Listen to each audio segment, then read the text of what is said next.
It was a particularly quiet Saturday afternoon when Ella first discovered her secret. She had been living in this neighborhood her whole life. Streets lined with tidy houses, flower-filled gardens, and a couple of nosy neighbors sprinkled for good measure. Everything about that day was normal. The sun was shining, her mom was baking cookies, and Ella was chatting idly with her gray tabby cat Felix, like she always did. Well, talking at him was a better way to put it. Felix was her confidant, though she'd always assumed he didn't understand a word she said. She had been venting about how absolutely weird Mr. Donnelly across the street had been acting lately. He'd been pacing his driveway at odd hours, muttering to himself, and then it happened. Felix stretched lazily on the windowsill, yawned, and said, clear as day, "You're not wrong. Something strange is going on over there." Ella froze mid-sentence. Her jaw dropped.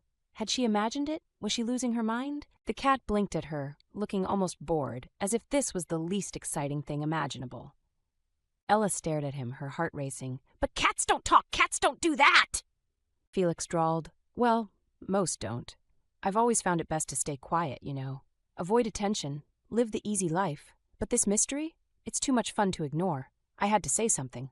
Ella sat back, letting the whirlwind of the moment sink in. Her cat could talk. Her cat.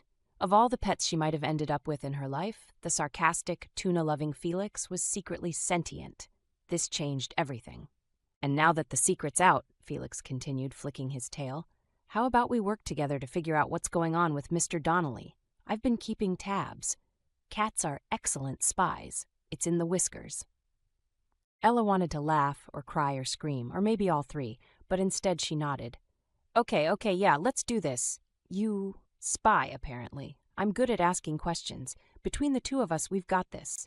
And just like that, the duo formed a partnership, the girl and her talking cat. Their first stop? Mr. Donnelly's yard. Strolling casually toward the old man's house, Ella pretended to walk Felix on a leash. His idea.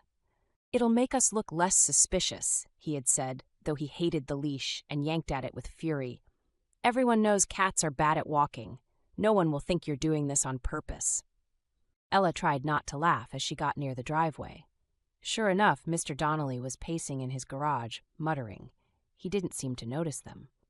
Felix wriggled free of the leash, because of course he did, and slinked into the shadows. "I'll distract him," Felix whispered before darting toward a shelf stacked with cans of paint. With a carefully timed swing of his paw, he knocked a can over. It hit the ground with a bang, spilling bright blue paint everywhere. Mr. Donnelly jumped back. "What in the—" He spun to inspect the mess, giving Ella an opening to peek around for clues inside the garage. Glancing quickly, she noticed a pile of small objects, seemingly random. A pearl earring, a baseball card, and, wait, was that Mr. Baxter's missing garden trowel?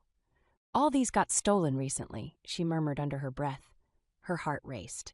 Felix skillfully spilled another can of paint to keep the man's attention while Ella dashed out of view. When Felix caught up with her outside, he smirked. "See anything interesting?" "More than interesting," Ella replied. "I think Mr. Donnelly's been hoarding stolen stuff. But why? The items are so random. Maybe it's not about the value," Felix suggested, his green eyes narrowing in thought. "Maybe it's about something else. Sentimental attachments? Memories?" Ella considered this. Felix was oddly wise for a cat. Together, they dug deeper, asking friendly questions to hesitant neighbors and watching Mr. Donnelly over the next few days. Ella's intuition and Felix's knack for stealth revealed the truth. Donnelly wasn't stealing for himself. He was trying to find someone, gathering items he thought belonged to another neighbor who'd moved away years ago. A lost friend's keepsakes. Sitting on her porch after solving the mystery, Ella looked down at Felix. "I mean, we did it. We actually solved it. Who knew solving mysteries could be fun?" Felix grinned, at least as much as a cat could. "Told you I'd be useful, but don't get too used to this. Talking takes energy, and you only just earned my trust." Ella laughed, shaking her head. "Oh, trust me, I'll never take you for granted. Not ever." And from that day forward, she didn't.